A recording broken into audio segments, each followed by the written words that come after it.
অসুস্থ সূর্যকে নিয়ে গ্রাম থেকে পালানোর সময় দীপা ধরে ফেলল ইরাকে। হ্যাঁ বন্ধুরা, এখন থেকে আমরা এমনটাই দেখতে পাবো অনুরাগের ছোঁয়া ধারাবাহিক পর্বগুলোতে। সোনাকে উদ্ধার করতে পারলেও, সোনাকে প্রাণে বাঁচাতে পারলেও কিন্তু কোনো সূর্যের খোঁজ পায় না দীপা। দীপা তখন বুঝতেও পারে না সূর্য বেঁচে আছে নাকি মরে গেছে।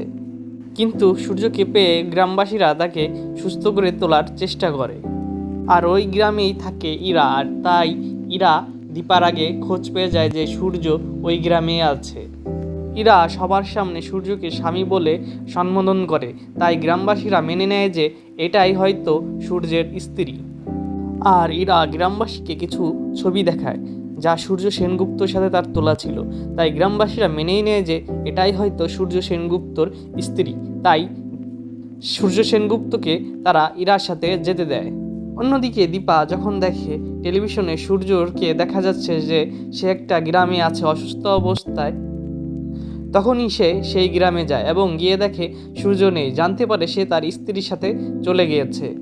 এই কথা শুনে দীপা অবাক হয়ে যায় এবং ভাবতে থাকে কে সেই স্ত্রী, এবং ইরা এর মধ্যে বুঝতে পারে যে দীপা এই গ্রামে ঢুকে পড়েছে।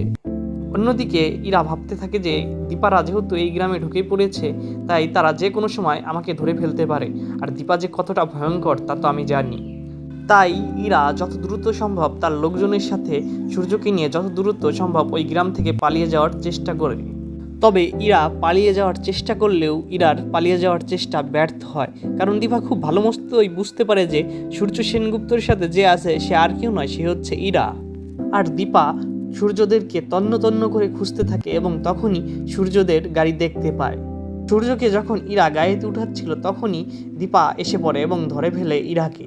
আর ইরা ধরা পড়ে যায় দীপার কাছে এবং তখনই দীপা সূর্যকে উদ্ধার করে।